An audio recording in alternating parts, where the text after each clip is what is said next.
Well, hey everyone, welcome to the Inventory Genius podcast. I'm your host, Ciara, and I'm having back a guest that you guys loved. Actually, you all begged me to have her the first time. So lucky to have her on the show, and she is coming back to just give us some tips and thoughts as we start out 2026. Jennifer Allwood, welcome to the show. Hey, thank you so much. I appreciate you having me back. This is fun. Thank you. Yes. Oh, this was such a great conversation last time, and I'm really excited about what we're going to talk to you about today. Women getting stuck Mhm. in their business, just Yeah. feeling like they can't get traction and how we break through. So tell me a little bit about your reinvention over the Yeah. last couple months, because I think that's really going to lead us into today's conversation.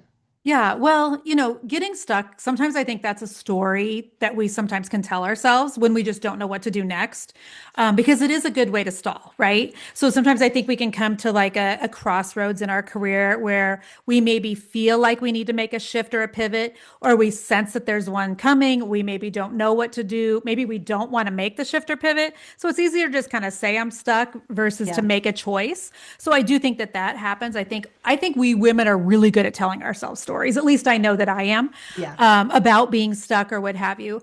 Or sometimes we really are stuck. And sometimes I think our businesses do get to a point where we've plateaued. It's kind of like dieting or weight loss. I know I get to a point where I seem to, the scale says the same thing for a little while at the same time. And my business has done that at several times. I know that we had 3 years in a row, Sierra, where I could not get past the $3 million a year mark for 3 years in a row. One year we Yeah. were like $10,000 short of $3 million Oh, in revenue. And so clearly there was like a threshold that I couldn't get past for some reason, whether that was mental, whether that was me self-sabotaging for some reason. I mean, when you're 10 grand short, I mean, yeah. that's So really there. stinking close, right?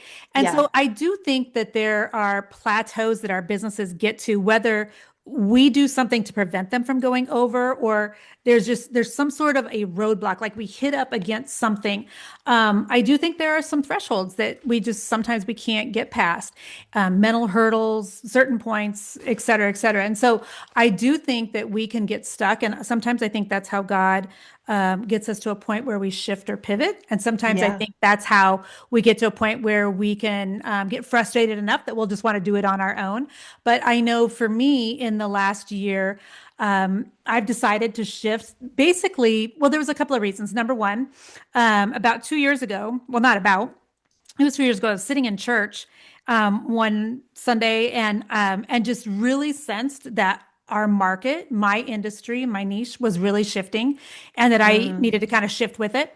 And so I kind of, was like, well, I feel like I'm kind of peeking around the corner. I'm like, is it not? But I could see it on our P&L also. Sure. And so our industry has definitely shifted in the last 2 years. The online coaching space has. And so, one of the most fabulous things to come out of 2020, because there were some good things. I mean, there were some horrible things, clearly, Yeah. but the Yeah. online coaching space, I mean, it exploded during that time. And It so did. those were some fun years, right? But it is not that way anymore. This space has completely changed. And so, if people are still trying to do business like they were in 2020, 2021, probably things are not working as well for them as what they were then.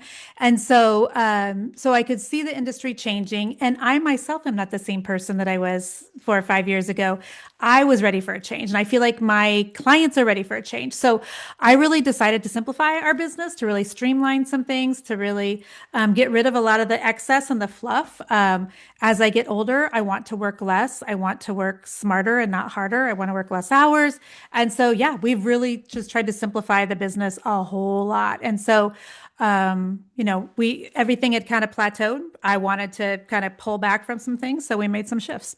So there you have it. Yeah, I love if you guys listen to Jennifer's old podcast, I found you first. I remember where I was walking the first time I heard you. Really? Yeah, I love yeah. that. Because I was just looking for business, because you've been around for a while. You've had very consistent podcast episodes, so I binge listened to a bunch of them, and so I think all of our businesses, even if we have, like you said, successful junctures, there Hmm. comes a point in time where it's a bit irrelevant. Like what we did before isn't necessarily, or parts of it Right. isn't relevant today. Hmm. And so it's really fun for me to see how you've narrowed your focus. But what I love about, the audience, if you go back and listen and now listen to the Yeah. new show, you don't preach what you don't practice. So you've gone Mm. through this and now Yeah. you're helping women with the same thing. Let's talk about two different camps. Yeah. One camp is I launched this business. I've tried. I just can't get it to work. I just Hmm. can't get it to work. No one's buying my stuff. No one's buying my Hmm. services. That's one camp. Yep. The next, so they're stuck. The other camp is I grew, I scaled, da, da, da, da, and I've plateaued. Is the Hmm. solution for both of those camps in how they break through this as women the same or different? Mm. You know what? I'm not sure because I don't think that there's a formula. I don't think it's the Okay. same for everyone. And one of the things that we have really landed on here at Team Allwood is that we're offering like mindset plus strategy plus software that is not cookie cutter for all of our clients because Sure. I just don't think that there's a cookie cutter answer for everyone. And I'm really just sold on the fact that the people who are saying every business needs to do it this way, like that just does not apply anymore. And I think that we're forgetting that every woman has different wants. Every woman, because some women, they don't care that they hit seven figures or six figures. They just want extra money so that they can send the kids to private school or what have you. Yep. Do you know what I mean? I think we're forgetting that God has something different for everybody. I think that that doesn't bring into effect like just where different people are at different times in life. I know that as Yes. a post-menopausal woman, can we talk about menopause on your Yep. podcast? Like Yep. what I need at this point in my life is totally different than when I was in my 30s and young 40s. You know what I mean? Like my energy Yes. level and how much I want to work and the amount of care level I have certain times, it's totally different. And so Yeah. I just think there's no cookie cutter response. And so I think each woman's journey is different. And so for each woman, I would have to take their specific like situation and I would want to talk to her and look at her situation and pray over that. And because I honestly don't know. Yeah. Sometimes I think that you just need to stick with it. And I think each woman needs to, they know in their knower, usually whether they need to stick with it. Have they given it 100%? Is this Yeah. what God's calling them to do? Have they really given it their all? Have they really gone all in? Or do they actually need to shift and are they actually scared of that? I think each woman kind of knows in her gut, but a lot of women I think are just afraid to make a shift or pivot. And a lot of times they're looking for someone else to give them the validation or the permission to do that, if that makes sense. Yeah. And I love to do that for women, by the way. Not that anyone needs Yes. permission, but we're kind of groomed throughout our entire childhood. A lot of us that are in their 40s and 50s to ask permission. You raise your hand to ask a question in school. You ask permission to use the restroom, to get up from the table. You know what I mean? So we're kind of like Yeah. groomed to ask permission. Then we get to be adults and we're running businesses and we're Who like, do I wait, ask? is it okay Yeah. for me to change, industries? Wait, is it okay if I launch something new? And you almost feel like you need validation or permission. And so, so I love having women in my group that just want to almost talk things out with somebody. Yes. And a lot of times they know their own answer. It's like they're just verbal processors. Do you know what I'm saying? And so I think Yeah. each woman's situation is different. That is a really long answer to your very short question. But the I like the it short though. answer is I don't think that there is a short answer. Yeah, and that's why you've created what you have now, where people can come and have those strategic conversations and Yeah. then be surrounded by a group to encourage. Because we do get Yep. stuck again. Like we might decide yes, and we take a couple steps forward, and now Hmm. I'm stuck again, and now I need help Yes. again. Yes. Let's talk about fear. I know you Yeah. have your book, Fear is Hmm. Not the Yeah. Boss. Yeah. um, and you mentioned fear a couple times today. Yeah. So let's say we're at the point where I'm a woman. Yes, I absolutely know I need to make a change. I've been Hmm. doing the thing, but I know it's Yep. time. I'm really scared. Yeah. How do we work through, or what are some things that you work through with your clients when it comes to the mindset, the fear piece of it? Yeah. Well, I mean, who isn't scared? That number one. And so the difference between the women who do and the women who don't is the women who do just do it scared. And that sounds like a really simple answer, but most women are waiting for their feelings to be a certain way before they'll do something. And Okay. that very rarely happens. So our feelings often are liars. It's just the truth because when we're done with this podcast, Ciara, I will feel like, hey, I worked really hard. I probably deserve some raw chocolate chip cookie dough. That's what my feelings will say because my Yeah. feelings they're not always good to me. They're not always truth tellers. They're not always looking out for my best interests. So I'll feel like, what I deserve is some sugar, which is not going to make me feel better in the long run. It's not going to Yeah. serve me well. Do you know what I mean? And so we Yeah. can't always depend on our feelings to be the best thing for us. So even though we may feel fearful of something, that doesn't mean that it's accurate, that it's the best thing for us, or that it's true. I mean, um, a lot of times fear is trying to tell us that, something like God actually gave us fear to help us to get to the edge of a cliff and look over and realize, hey, we should step back. This could kill us. Or to look into the face of a lion and be like, oh, I could die. I probably should back up. And our brains and our bodies can't tell the difference between making a business decision and this feels scary, I could die, or looking into the face of a lion. Do you know what I mean? Like we're not Yeah. able to comprehend the difference in the two fears. They both feel like they could kill us, which is so Yeah. strange. But that's Yeah. why sometimes when you're going to like do an Instagram story, like this fear of looking into a camera feels as real as standing on the edge of a mountain. And it's like logically, that shouldn't, that they logically that doesn't make any sense, right? But it still feels the same. And Yeah. so, as women, we've got to somehow figure out, okay, even though I feel scared, how do I still like make myself do something, even though my feelings feel a certain way? Because it's not Yeah. that you don't want to pretend that your feelings aren't, you feel what you feel, right? But how do you still make yourself do something despite your feelings?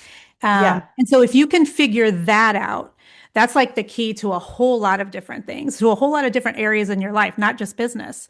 How do you Yeah. make yourself be nice to your husband, even though you feel real pissed off? You know what I mean? Like Yeah. that's like if you You're can figure out choosing. how to make yourself behave in a way that is counter, to whatever your feelings are saying, that unlocks a whole different area of a whole lot of things for you. So, when it comes to business, there's always going to be areas where you feel a certain way. I don't know anybody doing business who is successful that doesn't feel scared, feel nervous, feel unsure, feel whatever. I mean, I still get nervous doing podcast interviews, and I've been podcasting for 7 years. I've got 700 of my own episodes under my belt, and I still get nervous. Like, so you just Yeah. can't depend on your feelings to be truth tellers. Do you feel like courage is a learned skill? I feel like courage is a muscle. Okay. And so if you will just practice being courageous over and over and over, it gets easier. So I can remember, and I wrote about this in Fear's Not the Boss of You. When God had me do my first triathlon, I was 39 when I went and watched a triathlon for the first time. And I was like, okay, this is very cool. There's women from like 19 to like 70 doing a triathlon. I should do this for my 40th birthday. Like, what could possibly go wrong? We've talked about this, haven't we? Yeah. Yeah. And then I was like, oh yeah, but I can't swim. Minor Yeah. inconvenience. For a triathlon. Um, but I don't even remember now. Where am I going with that story? I'd totally Oh, forgotten you and I have courage. talked about this. But I would continue to get in the water, which takes courage. Even though every single time I did triathlon, I would still have a panic attack. And so I think Right. courage is just being willing to get in, and you just train yourself to just like not give the fear the power to stop you from just continuing to kind of get in the water. And so Yeah. most people are waiting to feel confident. And I think we have a world really focused on confidence. And what we need to be is really focused on the courage part. Because courage only takes like a couple of seconds to be courageous enough to send an email, hit the go button Yeah. on the website, get on, turn on the Instagram story. Courage only takes like a nanosecond of something. But most people are waiting to feel confident when courage is the majority of the time what somebody needs in business. Way more Oh important my than goodness. Now I just want to talk to you forever. This is so interesting because I've been trying to unlock the brain of my client. Like they come, they have a lot of fear around money, a lot of chaos, Mhm. debt, financial, okay? And I give the same tools, the same conversation to everyone. And I've always had this like, why do some people do the work and some just won't do the work? They all have this, why do some have good results and some don't? This is really interesting part of it, I think. It's the confidence, like building the confidence, taking the action, even if it doesn't feel Yeah. good or right, and then you just do it over and over. Well, the confidence comes after you've been courageous enough to do something a few times and finding out you don't die. Because Yeah. that fear always makes us feel like if I do this, I could die. I'm so scared I could die. Like that's how fear feels. Everything will go wrong. All the Everything will people will go leave. wrong. No one will shop Yeah. with me. And so All the, yeah. confidence comes a few times after doing something and realizing, oh, I actually didn't die. It was scary, but I didn't die. And so that's when we actually get confidence. But I mean, in terms of like biblical stuff, the Bible says we're to be courageous. It never says we're to be confident. It says we're to be confident Yeah. in the Lord. So we're always told to be courageous. And so Yeah. if we can be courageous, the confidence may or may not come later. Like in terms of triathlons, I never became confident in my swimming. I became confident in the fact that I probably wasn't going to die. I also probably knew, by the eighth or ninth triathlon, I kind of assumed I'm probably going to have a panic attack again, but I'm probably Sure. not going to die. There's going to be a Yeah. lifeguard, or I'll be in a pool, probably still going to have a panic attack, probably will still be able to save myself. You know what I'm saying? Yeah. Yeah. But like I got confident enough in the fact that I'm not going to die. Just be courageous enough to get your butt in the pool again. You know what I mean? Or Yeah. in the lake again. So the courage is what I'm always telling women. If you're checking out in a grocery store today, you will see on the cover of Cosmopolitan magazine, on the cover of Oprah, on the cover of whatever, they will still be talking about confidence. The world is trying to sell you confidence. If you can get courageous, that changes everything. Mm, so good. Okay, so tell us about your program and how you would Yeah. help people build that courageous Yes. next step. Like Yes. what do we do? How do we Okay. work with you on that? All right. So the only way people can work with me at this point is it's called She's Equipped. And that is where you have my software, which is an all-in-one marketing software. You have all of my marketing, you have all of my strategy. They can go to she'sequipped.com. For any of your people, we do have a coupon code for $100 off. The first month, if they want to do that, it's Ciara 100 is the coupon code for that. So go to she'sequipped.com. But that is the only thing, like I said, we've streamlined everything into just one program. I no longer have 10 different programs, ways of working with me. We have 3 tiers inside of she'sequipped.com, but I'm just coaching everyone inside of that. There's different levels of, one-on-one coaching or group coaching in there, but that is where everything's at. The strategy, Okay. software, all the mindset, all the things. So tell me in closing, what do you have a passion for? I mean, you've helped hundreds and thousands of business women. Yeah. It's Where's the still, it's passion? What still is with the it? women. I still love, What do you want for them? What is your mm, heartbeat for them? you know what? It's my heart for women has always been to see women walk in freedom. And that has always been whatever freedom that they have felt in bondage to. So financial freedom, freedom in their mind, freedom in their time. There's different ways that I think women feel like in bondage. Yeah. And I grew up in a household where, I was raised by a mother who didn't have a whole lot of freedom. And so I think it's always been important to me Yeah. to have my own freedom. I'm married to a fantastic, phenomenal husband, man of God. I just adore him. He's so cute. But I love seeing other women have freedom available to them, Yeah. financial freedom, time freedom, location freedom. I love being able to work anywhere in the world. You know that I Yeah. love to travel, and we have Airbnbs in different places. And so, money is such a great tool that provides so much freedom in so many different areas for families, for, your children, your children's children, for Yeah. communities, et cetera. And so I want women to have the freedom to go make money and make a lot of it and do really good things with it. So I love it.